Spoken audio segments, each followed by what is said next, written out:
The Maze Runner series has been my favorite fictional book series of all time.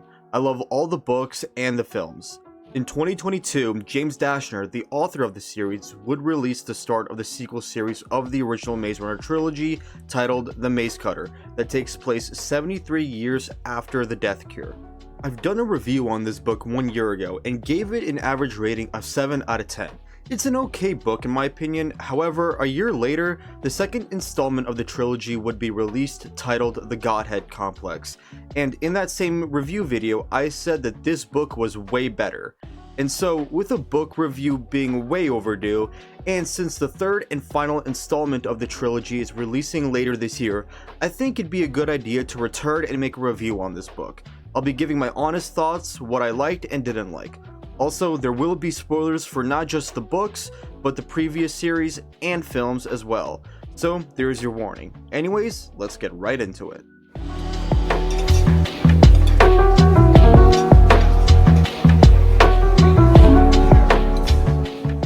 The story picks up right after the events of the Maze Cutter, where our main characters are trying to figure out their next move, and it evolves into who I call our main protagonists, Isaac and Sedina, splitting up into separate groups.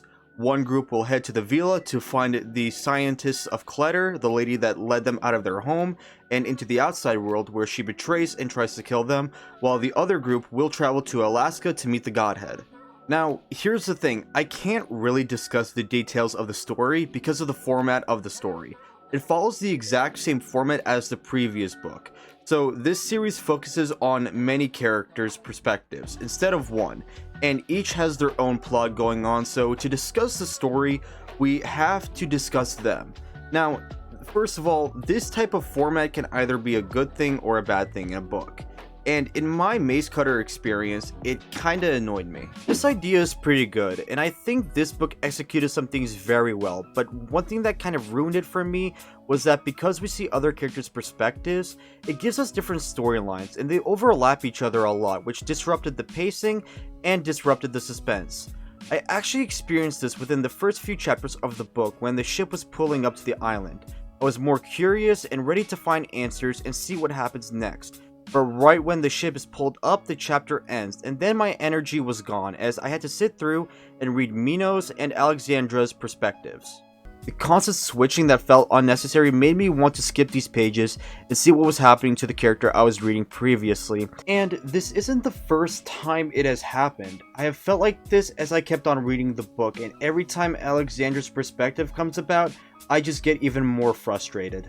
With this book, there were quite a few times where a moment was building up and I was itching to see what happens next, and it switches to another character's perspective, and I just groaned, frustrated, and it just drains my energy out. Overall, I think the narrative is great, but the constant switching in perspectives disrupts the pacing and suspense built up for me at times. I still loved it, but man, it got me frustrated a lot. And I'm glad to say that this time, things were different. It was actually interesting to read other people's perspectives now, because one, this is where the story really starts to progress. The Maze Cutter book was kind of like the part 1 of the introduction of a brand new series, and this book is part 2, and the main stuff seems to happen here. That, and another reason why it's better is because James Dashner actually fleshed out his characters in this book. One complaint I had in the last book is that it doesn't do much of a good job of fleshing out characters. It introduces them a little bit about their past and then throws them in a situation. There's never really a moment to kind of sit down and get to know these characters really. That all changes here, and because of that, it makes reading other people's perspectives more interesting. For example, in the last book, we read perspectives on a character named Alexandra, and I did not care for her at all in that book. Reading her portions were confusing and overall made my head spin, and I groaned every time I saw her name on the next page. In this book, however, it was the exact opposite. I was intrigued and excited to read her portions because she instantly became an interesting character, and that's because we get to explore her actual situation, her motives, her conflicts, and the setting. It's mysterious and intriguing to read. Her character was more fleshed out and we get more of depth to her. Because the characters are given more depth and the story actually progresses, the different perspectives and plots make more sense and enjoyable to read and less confusing, which is great. Okay, so I talked about the format and how I think it improved. Let's actually discuss the characters. Now, I'm going to talk about 4 here since they're the ones the book mainly focuses on and touch up upon. But I will also touch upon a couple other perspectives that we see. Isaac, who I would say is the main protagonist of the story. In the Mace Cutter review, I said that he is my favorite character. I said that in the first book, he doesn't really do nor progress much. In this book, he kind of is the same, but kind of not. Unlike the first book, he actually is a little bit daring here. And what I mean is, in the first book, he wanted to go home. He never really wanted to go outside in the first place. He's presented as introverted and not much of a leader or leader type material. In this book, he kind of decides to take initiative and votes to head to the villa in order to continue the mission. There's a little bit of character growth here. Reading his portions are great because, again, decent character and the story progresses further with him. But at the same time, the book didn't really do much with him at all. I was hoping in this series he would go from that quiet, shy, insecure type of character we saw in the first book to tackle more of a leader type personality where he would start making a little more daring choices and speaking up more on what to do. Unfortunately, we didn't get that. Nevertheless, his portions are always interesting to read, and maybe we'll get something like that in the next book. Mino is the next best character tied with Isaac. He is so interesting to read because he is kind of the only one carrying the legacy of a previous beloved character in the original series. In his portions, we read more about his moral conflict. Mino joins Sedina in heading to Alaska to seek the Godhead, and Mino intends on joining the Godhead, while the others seem to be against the Godhead, and so he keeps his real intentions a secret. But his new connections with other characters like Roxy, who kind of sees her as his mother figure, starts to conflict with them. In one page, Mino admitted that he envied Frypan because he had friendship. His inner conflict of his morality is interesting to read, and how it confronts with what he has been raised up to be and what he believes. It's entertaining and just interesting overall. He is definitely one of the best characters, if not tied with Isaac. Definitely on top 3 for sure. Sedina. One of the biggest reasons why her part is interesting to read is her relation to Sonia, who is the sister of Newt, who is part of the main cast of the original series. We get to explore a little more of Newt and what he had left behind. Of course, her situation is interesting because her blood being related to Newt can hold the cure for the flare virus, and her DNA is needed so they can potentially unlock the cure for the virus. Through her journey, she is pretty unsure where she is headed. With all this pressure and unanswered questions, it makes her head hurt and question everything about what her true purpose is, who to trust, who to believe, what is right, what is wrong, and all of that.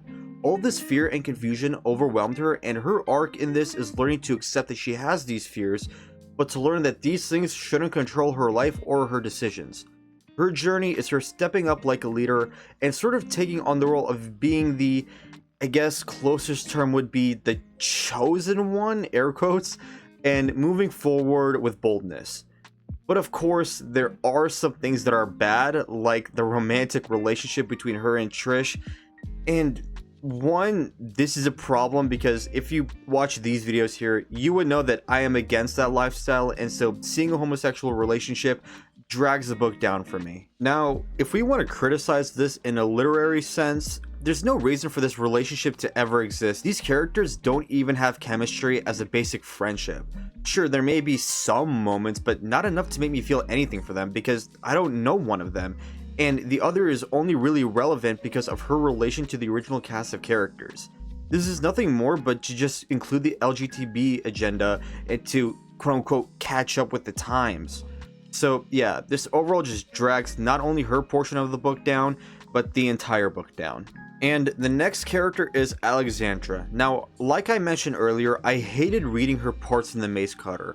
I just wanted them to end as fast as possible. But this time, I looked forward to reading her portions, and I would even sometimes get upset when they ended. Unlike the previous book, her portions in this book are way clearer. Wanting to take over as first of the Godhead, we see how far she is willing to go, as well as how insane and messed up in the head she is when it comes to her actions and motivations. She believed that the quote-unquote gods of the world were scientists, and they needed to be heads of the world, someone like her. She views herself as this godlike being who should lead the earth. But of course, that's what makes her the antagonist of the story, the kind of like villain. And seeing the mental conflict of her insane views and her humanity is interesting and terrifying to read, as she represents what is evil. Now, that's the 4 major characters. These next 2 characters are new perspectives that are introduced in this book, and they're both surprisingly really good. Mikhail, who was one of the leaders of the Godhead, but when Alexandra takes over, he kind of becomes her servant, but later it was revealed that he was the head of the Remnant Nation, the same nation of orphans that trained Mino.